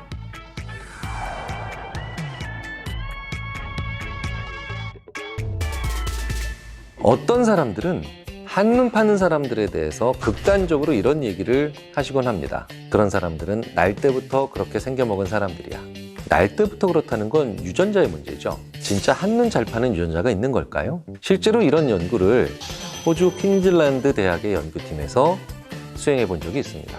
실제 자주 한눈을 팔고 바람기가 높은 사람일수록 도파민을 분비하는 도파민 수용체가 길었다라고 하죠. 즉, 도파민 수용체가 길어서 도파민이 많이 분비될수록 한눈 파는 사람이 될 확률이 높다는 거죠. 그렇다면 진짜 태어날 때부터 한눈 파는 사람이 정해진 걸까요? 저는 인지심리학자로서 그건 결코 아니고요. 그리고 그렇게 간단한 문제도 아니라고 생각합니다. 같은 유전자를 가지더라도 사람의 성격과 습관은 정말 다양한 요소의 영향을 받아서 결정되는 게 사실이기 때문이죠. 자, 그렇다면 이런 연구들을 틀렸다라고 봐야 될까요? 그것도 아니죠. 그럼 이런 연구들의 결과를 조금 비틀어서 생각을 해볼 필요가 있습니다. 도파민은 주로 어떤 상황에서 많이 분비될까요? 바로 우리가 흥분했을 때입니다. 다음의 두 상황 중에 언제 더 흥분하기가 쉬울까요? 첫째, 아주 조용한 도서관. 둘째, 큰 음악이 나오는 클럽. 정답은 분명하죠. 도파민 분비량이 많다는 건 그만큼 도파민 분비가 많을 수밖에 없는 상황에 스스로를 자주 노출시킨다는 겁니다. 인간이기 때문에 유전자 영향이 아니라 자기 스스로 그런 상황을 더 많이 만들어서 도파민을 많이 나오게 하는 경우가 많다는 거죠. 도서관보다는 클럽에서 당연히 한눈 팔기도 쉽겠죠. 심리학에서 굉장히 오래전부터 중요하게 강조하는 말이 있습니다. 흥분된 상태에서 내리는 결정은 땅을 치고 후회한다. 흥분된 상태에서는 자기 감정의 종류나 강도를 정확히 파악하기가 쉽지 않다는 거죠. 그렇기 때문에 잘못된 결정을 내릴 확률이 아주 높다는 겁니다. 한눈 파는 건 역시 이렇게 잘못된 결정 중에 하나일 수 있다는 겁니다. 자꾸 한눈 판다는 건 내 스스로 나의 감정을 믿지 못하는 것을 의미합니다. 자기가 진짜 뭘 좋아하는지 모르고 그 감정을 믿을 수 없으니까 결정을 번복하고 싶어하고 다른 결정을 할 수 있는 여지를 만들어 두려고 하는 거죠. 그런 사람들에게 필요한 건 스스로의 감정을 조금 더 들여다볼 수 있는 시간인데요. 그런 시간은 만들지 않은 채 복잡한 상황 속에서 갈팡질팡하면서 일을 저지르고 다니는 거죠. 그리고 사람은 복잡하고 정신없는 상황에서 늘 더 자극적인 것을 원하게 되어 있습니다. 시끄러운 데서 음식을 먹으면 더 짜고 더 달고 더 자극적인 것을 먹고 싶어 하는 것과 마찬가지죠. 사람과의 만남에서도 금지된 것, 조금 더 자극적인 상황을 언제 원하게 될까요? 바로 복잡하고 정신없는 환경에 자기를 더 많이 노출시킬 때입니다. 자꾸 한눈 파는 사람들의 성격을 보게 되면요, 충동 조절이 잘 되지 않는 충동 조절 장애인 경우도 많습니다. 그렇다면 이런 성격은 왜 생겼을까요? 내가 충동을 조절할 수 있는 적절하고 조용한 상황을 어린 시절부터 거의 경험을 하지 못했기 때문입니다. 어렸을 때부터 강하게 압박을 받았다거나 아니면 굉장히 완벽주의적 성향을 가진 부모 아래서 충동 조절 장애인 아이가 나올 확률이 높다는 건 이미 잘 알려진 사실이죠. 이건 역시 같은 맥락입니다. 아이가 혼자 생각하거나 혼자서 뭔가를 들여다볼 시간이 없었다는 거예요.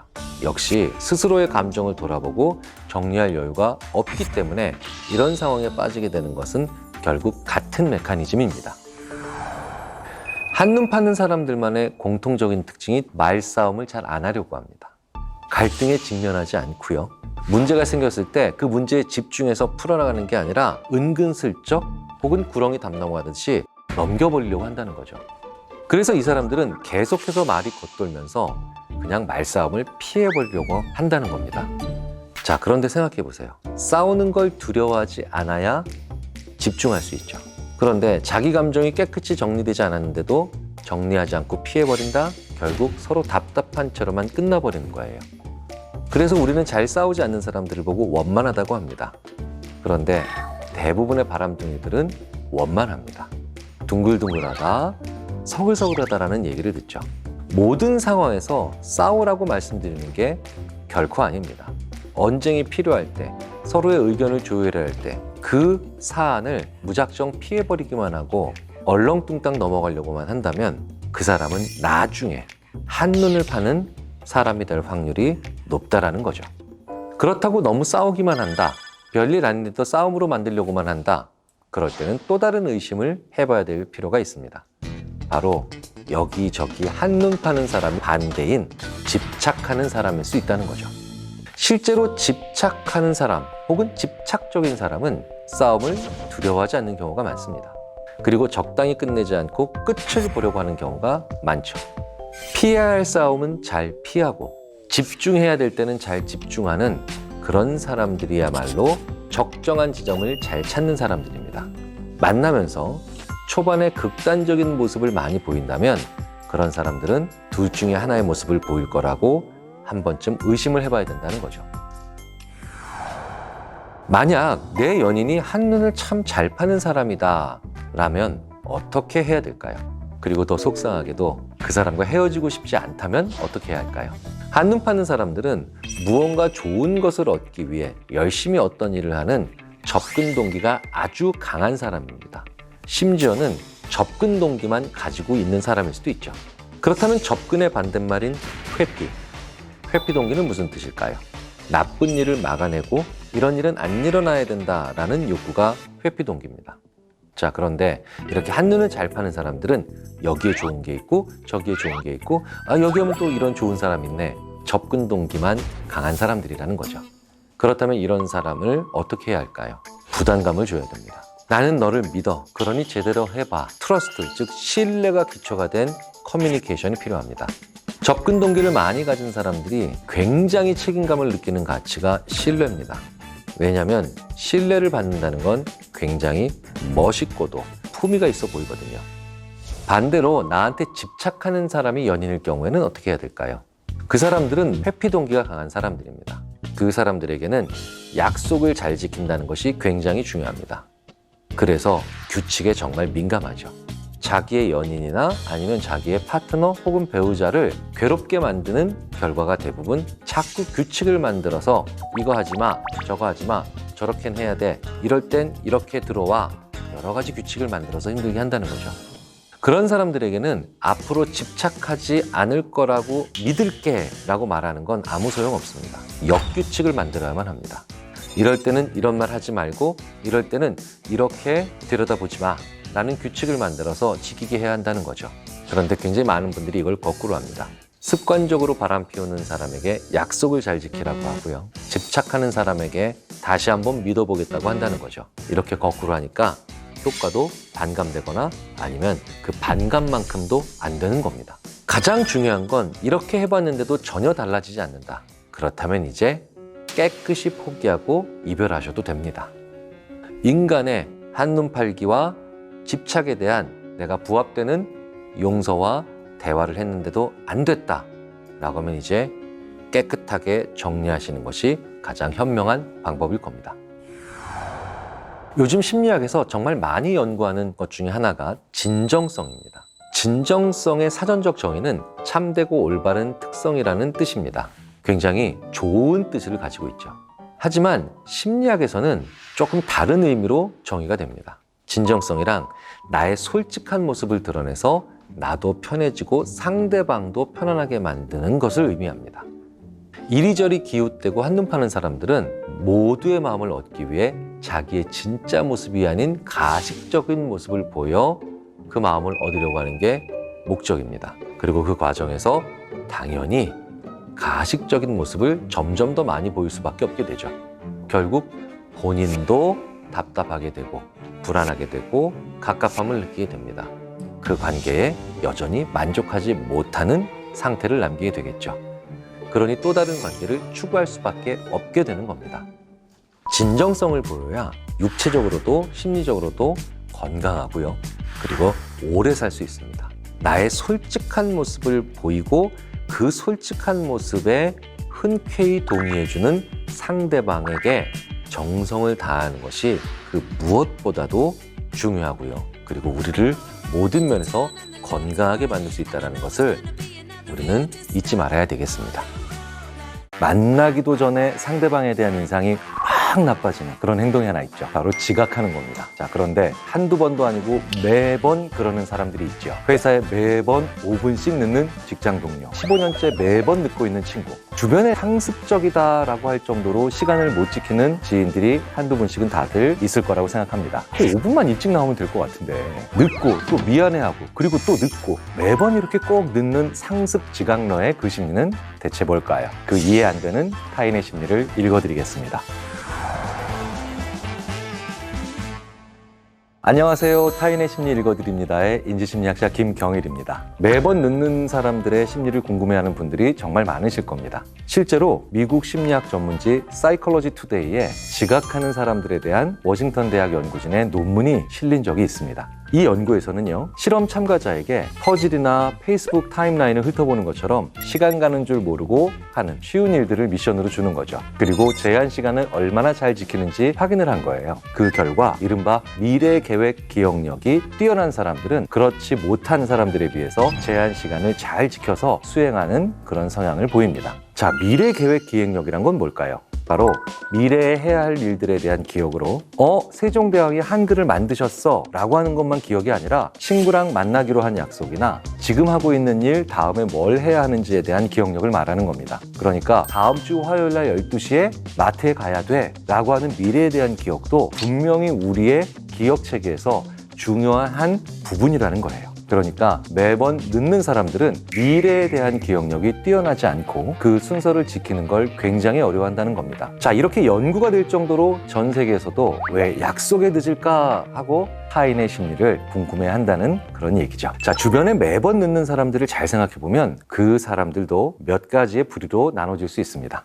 첫 번째, 매번 정확하게 5분에서 15분씩 늦는 사람들이죠. 두 번째는 매번 늦는데 그 편차도 종잡을 수 없이 다양하게 늦는 사람들이죠. 먼저 첫 번째, 5에서 15분 정도씩 나름대로 정확하게 늦는 사람들에 대해서 말씀을 드려보겠습니다. 이렇게 매번 정확하게 그 시간만큼만 늦는 사람들은요, 자기가 설정해 놓은 시간의 범위에서 언제 도착할 수 있는지를 아는 사람들이에요. 그런데도 왜 늦을까요? 우리는 이 시간에 관련된 약속을 판단할 때 범위라는 것을 설정을 합니다. 만약에 3시에 약속이 있어요. 그리고 그 약속 장소까지 가는데 걸리는 시간이 1시간 정도 걸린다라고 생각을 하면 1시 반에서 2시에는 출발을 해야 안 늦겠구나 라고 생각을 한다는 거죠. 그런데 매번 정해진 시간만큼 늦는 사람들은 늘 그 1시 반과 2시라는 범위에 2시에 거의 임박해서, 즉 마지막에 출발을 한다는 겁니다. 이런 사람들은 뭔가를 할 때 늘 닥쳐서, 그것도 그 신호의 맨 마지막에 움직이는 사람들이라는 거죠. 그렇다면 이건 상당히 안 좋은 습관이라고 할 수 있다는 거죠. 예를 들어볼까요? 라면을 끓일 때 몇 분 끓이세요? 보통 3분이 그 지점이다 라고 하면 그 3분을 정확하게 초까지 맞추기 위해서 스톱워치로 재는 경우는 없죠. 지금이 15분이니까 18분까지 끓여야지 이렇게 하잖아요. 그러다 보니 오차 범위가 발생하죠. 그런데 저 사람이 한 음식은 맛있어 라는 경우에는요, 요리 시간을 정확하게 칼같이 지켜서라기보다는 그 음식을 계속 보고 있기 때문입니다. 보면서 슬쩍 면도 들어보고 어느 정도 익었나 한번 잠깐 맛을 보기도 한다는 거죠. 약속이라는 것도 똑같다는 겁니다. 약속을 기억하고 기억하는 것뿐만 아니라 내가 지금 어떤 시간의 범위 내에 있는지 그 지점에 대한 시간도 체크하는 분들은 잘 안 늦는다는 겁니다. 알면서도 체크는 안 하는 사람들이 일정 부분 늦는다는 거예요. 그리고 일정 시간을 늦는 사람들의 또 한 가지 특징이 있습니다. 나가기 전까지 또 무언가를 하는 사람들이에요. 그러니까 1시 반에 나가야 되는데 1시 반까지 뭘 하는 사람들이라는 거죠. 그리고 난 다음에 약속을 지키러 이동하니 그 중간에 움직일 수 있는 준비 시간이 없다는 거죠. 이렇게 딱 맞게 짜놓은 사람들이 약속에 일정하게 늦을 확률이 높다는 거예요. 일정과 일정 사이에는 일종의 준비 기간이 필요합니다. 이동할 물리적 시간 외에도 심리적으로도 이동할 시간이 필요하다는 거예요. 어느 하나를 끝내고 바로 그 다음에 전혀 다른 걸 한다? 그건 잘 가능하지가 않다는 겁니다. 그러니까 안 좋은 습관들이 쌓여서 생기는 게 바로 매번 정해진 시간만큼 늦는 사람들에 해당한다는 거죠. 자, 그렇다면 더 큰 문제가 있는 분들이 있죠. 매번 늦는데 그 늦는 시간의 편차도 종잡을 수가 없어요. 이분들 왜 이럴까요? 이런 사람들은요, 미래 기억 능력 자체가 많이 떨어지는 분들입니다. 실제로 아예 없는 분들도 가끔 있죠. 이런 분들은 집중하면 다른 게 안 보이는 분들인 경우도 있어요. 또 다른 경우에는 굉장히 자기중심적인 사람일 수도 있다는 겁니다. 우리가 지금 얘기하는 이 시간 약속이라는 건 보통 나 혼자 하는 게 아니죠. 누군가와 함께 그 약속을 정하는 거잖아요. 그런데 그걸 계속해서 잊는다? 그렇다면 자기가 지금 관심 가지고 있는 대상에 대해서만 급하고 중요하기 때문에 다른 사람을 배려하는 일이 잘 안 되는 경우가 훨씬 더 많다는 거죠. 자, 이렇게 개인적 성향과 상태를 떠나서 약속에 매번 늦는 사람들의 또 다른 면이 있습니다. 안타깝지만 그 사람에게는 이 약속이나 모임이 중요하게 인식되지 않는 거죠. 중요하지 않은데 어떻게 기억하고 시간을 맞춰가겠어요. 그리고 그 모임이 재미있고 좋더라도 놀기 위한 거다 하는 경우, 이렇게 조금 늦는 경우가 많이 발생하죠. 모임의 사람들과 가깝기 때문에 욕먹거나 비난받는 게 두렵지 않은 경우가 있습니다. 결론적으로 매번 늦는다는 건 그 사람의 무의식 어딘가에서 늦어도 되는 자리다 라고 생각하고 있는 경우가 많다는 거예요. 사실 과학적인 통계는 아직 없습니다만 우리가 살면서 체감하는 지각하는 사람의 유형이 하나 있습니다. 가까이 사는 사람이 더 늦는다. 이거 정말 많은 분들이 공감하실 겁니다. 학교 앞에 사는 친구나 회사 근처에 사는 직원이 매번 늦는 경우 많이 보셨죠. 이런 사람들이 자주 하는 실수가 이동하는 거리든 그에 필요한 시간이든 매번 최단 시간을 기억하고 거기에 맞춰 이동을 한다는 거예요. 그러니까 내가 10분 정도가 걸린다라고 하는 이 생각은 그 10분이 바로 지금까지의 수백 번의 등교나 출근 시간 동안 가장 빠른 시간이었는데 이걸 기준으로 삼는다는 겁니다. 이런 경우를 낙관적 오류라고 하죠. 바로 그 최소 시간, 최단 거리, 그런 시간만 늘 일어날 거라고 하는 낙관성에 오른 겁니다. 낙관적이면 좋은 거 아닌가요? 라고 생각하는 분들도 계실 거예요. 그런데 긍정적인 것과 낙관적인 거는 좀 다르죠. 긍정적이다라고 하는 건요, 나쁜 일이 일어나도 그 일을 내가 노력해서 잘 관리하면 좋게 만들 수 있을 거야 라고 하는 생각을 하는 겁니다. 하지만 낙관적이다라고 하는 것의 상당 부분은 잘못된 현실 자체를 부정하는 거예요. 학교든 직장이든 거리가 가까운 만큼 부정적 변수가 끼어들 여지가 많지 않잖아요.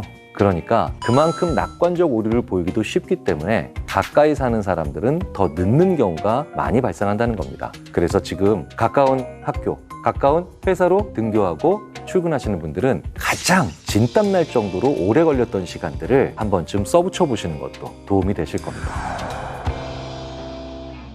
제가 타인의 심리 읽어드립니다에서 이해 안 가는 타인들에게 대처하고 그걸 고칠 수 있는 방법을 제시해드리는 경우가 많았잖아요. 그런데 늘 늦는 사람들한텐 그런 사람들이 이래서 늦는구나 이해하는 것까지는, 그리고 그 이유를 파악하는 것까지는 어느 정도 가능하지만 그걸 바꾸고 개선한다는 건 굉장히 어렵다는 거죠. 그렇기 때문에 매번 늦는 분들께 해드리고 싶은 말이 있습니다. 그 사람이 약속에 늦기 때문에 인간관계 자체를 끊는 일은 그렇게 많지는 않습니다. 저도 그런 친구들과 여전히 만나고 있거든요. 그런데 그 사람에 대한 기대나 평가를 할 때는 약속을 잘 지키는 사람과 약속에 매번 늦는 사람 간에 확실한 경계선은 분명히 생깁니다. 사업적으로도요, 약속에 늦는 사람과는 중요한 거래를 잘 하지 않는 건 아주 잘 관찰되고 있는 결과입니다. 그런 사람과는 미래를 논의하거나 중요한 일은 할 수 없다라고 우리가 무의식적으로 결론을 내리고 있다는 거죠. 긍정심리학의 저자 마틴 셀리그만이 최근 호모 프로스펙투스에 관련된 책을 썼죠. 여기서 프로스펙투스는 조망한다, 미래를 얘기한다라는 뜻으로 붙여진 겁니다. 어떤 사람과 어떤 이야기를 주고받느냐가 다른 사람들 간의 관계를 정의하잖아요. 우리가 어떤 사람과의 관계가 깊어질수록 미래에 대한 이야기를 하게 됩니다. 야, 우리 앞으로는 뭘 하자. 야, 우리 나중에 은퇴하면 이거 꼭 같이 하자. 이런 얘기들을 하게 된다는 거죠. 우리는 이제 헤어질 연인과 미래에 대해서 얘기하지 않습니다. 매번 늦는 사람들과는 이렇게 미래에 대한 얘기를 거의 하지 않는다는 거예요. 그리고 이건 내 주변 사람들이 나 없는 세상에서 살아가는 전망을 만든다는 이야기와 일맥상통합니다. 매번 늦는 분들이라면 이 점을 꼭 기억하셔야 된다고 생각합니다.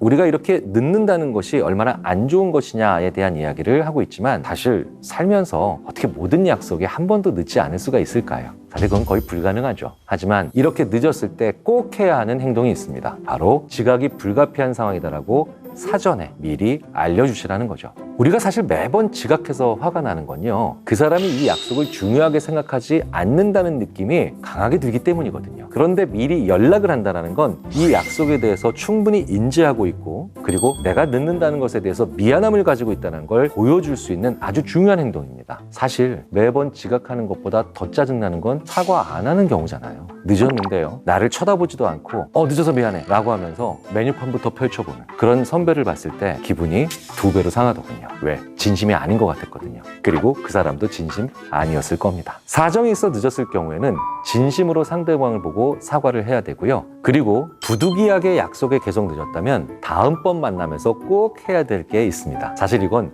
저도 자주 써먹는 방법이죠. 예를 들어서 6시가 약속입니다. 그러면 저 혼자 완전 일찍 도착해서 메뉴판을 찍어서 친구들한테 보내줍니다. 수저도 미리 이렇게 다 깔아놓고요. 그리고 친구들이 도착할 때마다 오셨습니까, 박 부장님? 하면서 90도로 인사도 합니다. 장난이죠. 하지만 이런 장난스러운 행동에 친구들의 기분은 굉장히 좋아집니다. 그 친구가 이렇게 얘기하죠. 너 오늘 일찍 왔으니까 다음엔 내가 20분 면제해줄게. 이런 농담도 흔쾌히 할 수 있게 되거든요. 그러면 굉장히 재밌는 게 실제로 제가 다음에 더 안 늦게 가고 싶어 하는 마음이 생긴다는 거예요. 주변 사람들이 늦는 사람에게 화가 나는 이유는 이 약속 자체를 그 사람이 쉽게 생각한다고 느껴서일 때가 대부분이죠. 그러니 기회가 될 때마다 내가 이 모임을 얼마나 중요하게 생각하고 만나는 걸 즐거워한다는 걸 보여주면서 이렇게 완전 일찍 가시는 그런 재밌는 장난을 한번 해보시는 건 어떨까 싶습니다. 정말 나한테 친한 친구인데 매번 약속에 늦어서 그것 때문에 너무 속상하시다고요? 그 사람도 나를 정말 소중하게 생각한다면 듣고 깨달아야 될 한마디가 있죠. 야, 우리 10년은 어떻게 될까? 그럴 때 매번 지각하는 친구한테 한마디 해주세요. 그때도 넌 10분씩 늦겠지. 미래에도 전혀 너는 긍정적인 모습이 아니라는 점을 한번 짚어주실 필요가 있다는 거죠. 그리고 나 자신이 자주 지각하는 사람이라고 생각하신다면 나의 잘못된 습관에 대해서 가볍게 넘기지 말고요. 한번 깊게 그리고 심각하게 생각해 보시는 계기가 됐으면 좋겠습니다.